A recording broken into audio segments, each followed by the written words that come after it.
नमस्कार, आप देख रहे हैं 4 PM। मैं हूं आपके साथ सिमरन। देश में इस समय शराब घोटाला मामला जोरों पर है। शराब घोटाले मामले में ईडी ने दिल्ली के सीएम अरविंद केजरीवाल को गिरफ्तार कर लिया है, जिसको लेकर आप कार्यकर्ता सड़कों पर हैं। दिल्ली समेत पूरे देश में सीएम केजरीवाल की गिरफ्तारी का विरोध किया जा रहा है। आपके नेता कार्यकर्ता समेत दिल्ली की जनता सड़कों पर है। इस बीच महाराष्ट्र से भी एक बड़ी जानकारी निकल के सामने आ रही है कि महाराष्ट्र के पूर्व सीएम उद्धव ठाकरे भी शराब घोटाला मामले में जेल जा सकते हैं, जिसको लेकर बीजेपी विधायक ने दावा किया है कि 2022 में उद्धव ठाकरे ने भी शराब घोटाला किया था।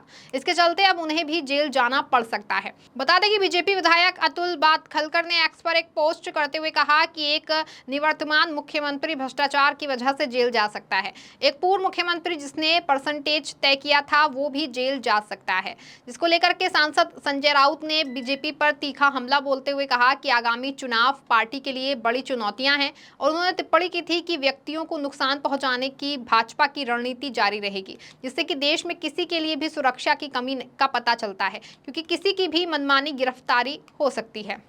अगर हमारे साथ रहेंगे तो 2000 का चुनाव जो है वो दिनों दिन बहुत कठिन होता जा रहा है बीजेपी के लिए।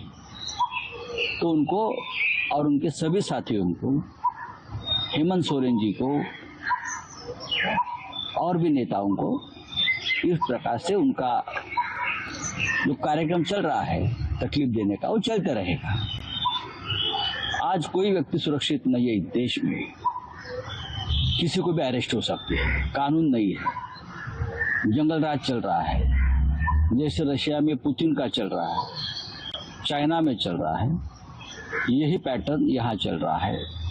इसे गुजरात पैटर्न बोलते हैं आजकल। बात रही केजरीवाल जी की, अगर केजरीवाल जी को झूठे मुकदमे में फंसाया है, केजरीवाल जी को जेल में डालकर उनकी पार्टी तोड़ना चाहते हैं, उनकी सरकार गिराना चाहते हैं। केजरीवाल जी के पास पूरा बहुमत है। भारतीय जनता पार्टी इतनी बार वहां चुनाव लड़ी है, 5 के आगे नहीं गई है। अगर केजरीवाल जी मुख्यमंत्री पद का इस्तीफा नहीं देता है तो उसके लिए भारतीय जनता पार्टी को तकलीफ होने की कोई जरूरत नहीं। ये एक बड़ा संग्राम है, ये बड़ा महासंग्राम है और हम मानते हैं ये देश का बहुत ही महत्वपूर्ण दूसरा स्वतंत्रता संग्राम है। जेल में रहकर भी काम कर सकते हैं आपके खिलाफ। मुख्यमंत्री पद पर होना या नहीं होना ये कोई बड़ी बात नहीं है, लेकिन केजरीवाल जी को लोगों ने मुख्यमंत्री चुना। भारतीय जनता पार्टी ने, ईडी ने, सीबीआई ने उनको मुख्यमंत्री नहीं चुना है। तो लोगों के नेता है, लोगों ने उनको चुना है, लोगों ने उनको बहुमत दिया है। तो लोग तय करेंगे केजरीवाल जी को मुख्यमंत्री पद पर रहना है या नहीं रहना है, लेकिन हम मानते हैं केजरीवाल जी को रहना चाहिए। इस तरह का आरोप शुक्रवार को बीजेपी नेता किरीट सोमैया ने भी लगाते हुए कहा था कि महाराष्ट्र में शराब घोटाला हुआ है और जनवरी 2022 में ठाकरे सरकार ने भी शराब घोटाला किया था। और उन्होंने कहा था कि तत्कालीन सीएम उद्धव ठाकरे ने जनवरी 2022 में एक्साइज वाइन नीति में बदलाव किया और संजय राउत परिवार में महाराष्ट्र में Ashok Garg magpie DFS private limited के साथ साझेदारी की थी और हमने महाराष्ट्र के इस वाइन शराब घोटाले का पर्दाफाश किया था। बता दें कि इन बयानों से सवाल खड़े हो रहे हैं कि क्या उद्धव ठाकरे भी ईडी की कार्रवाई का सामना करना पड़ सकता है। भाजपा नेता उद्धव ठाकरे के नेतृत्व वाली सरकार पर बड़े पैमाने पर भ्रष्टाचार का आरोप लगाते रहे हैं। वहीं उद्धव के नेतृत्व में भ्रष्टाचार के आरोपी कई नेता एकनाथ शिंदे की शिवसेना में शामिल हो गए हैं। कुछ दिन पहले विधायक रविंद्र वायकर भी उद्धव ठाकरे का साथ छोड़कर शिंदे की पार्टी में शामिल हो गए थे। वैसे भी जांच एजेंसियां कई ऐसे नेताओं का पीछा कर रही हैं जो कि ठाकरे की पार्टी में। बता दें कि कथित भ्रष्टाचार के मामले में अनिल परब, वैभव नाइक, राजन साल्वी, संजय राउत, किशोरी पेडनेकर समेत सेना यूबीटी के कई नेताओं की जांच हो चुकी है और इन नेताओं के यहां ईडी इनकम टैक्स की जांच चल रही है। बता दें कि महाराष्ट्र में विपक्ष की एकजुट से घबराई हुई बीजेपी अब गलत तरीके से ईडी, सीबीआई और आईटी का सहारा लेकर पूरे देश में विपक्ष को समाप्त करने की कोशिश में जुटी हुई है। जैसे ही इलेक्टोरल बॉन्ड की सच्चाई जनता के सामने आई है, विपक्ष के नेता द्वारा उसका विरोध किया जाने लगा है। इसको देखते हुए बीजेपी को अपने हार का डर सताने लगा। इसको देखते हुए बीजेपी ने नए चाल चलना शुरू कर दिए है और विपक्ष का मुंह दबाने लगी है। वहीं जो नेता बीजेपी से डरकर उनके खेमे में चले गए उनको बीजेपी का समर्थन मिलने लगा। वहीं जो नेता बीजेपी की सच्चाई जनता के सामने उजागर करने लगे उनको समन आ गया। कहीं ना कहीं बीजेपी को लोकसभा चुनाव का डर सताने लगा है कि कहीं सत्ता न चली जाए, जिसको लेकर के बीजेपी ने एक के बाद एक नए हथकंडे अपनाने लगी है। वहीं मुंबई नगर निगम में लंबे समय तक शिवसेना सत्ता में थी और बीजेपी आरोप लगाती रही कि इस दौरान बड़े पैमाने पर भ्रष्टाचार हुआ था। खासकर कोविड काल में परसेंटेज के हिसाब से पैसे लेने की भी आरोप लगे थे।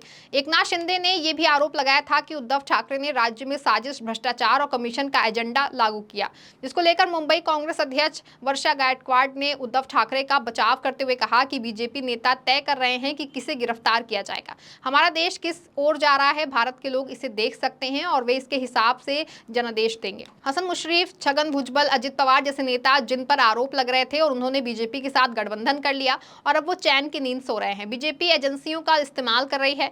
ये लोकतंत्र के लिए एक खतरनाक संकेत है। बीजेपी खुद को सत्ता में काबिज रखने के सरकारी एजेंसियों का दुरुपयोग कर रही है।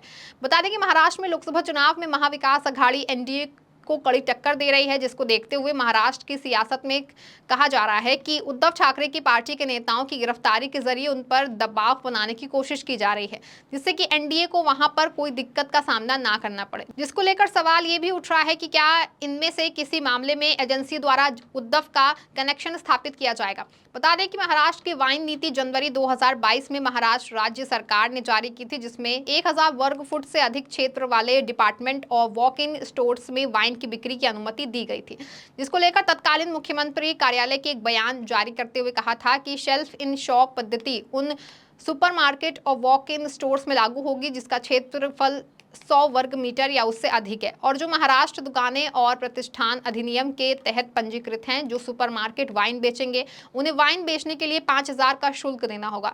आदेश में यह भी कहा गया था कि जो सुपरमार्केट पूजा स्थलों या शैक्षणिक संस्थानों के करीब हैं उन्हें शराब बेचने की अनुमति नहीं दी जाएगी। इसके अलावा जिन जिलों में शराबबंदी लागू है वहां शराब की बिक्री की अनुमति नहीं दी जाएगी।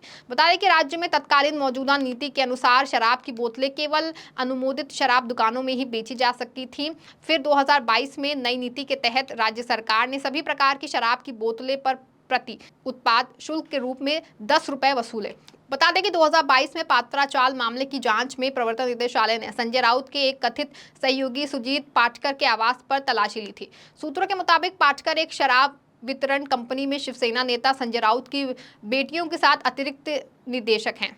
पाटकर और संजय राउत की बेटियां पूर्वाशी और विदिता मैकपाई डीएफएस प्राइवेट लिमिटेड नामक फर्म में भागीदार हैं जो शराब वितरण करती हैं।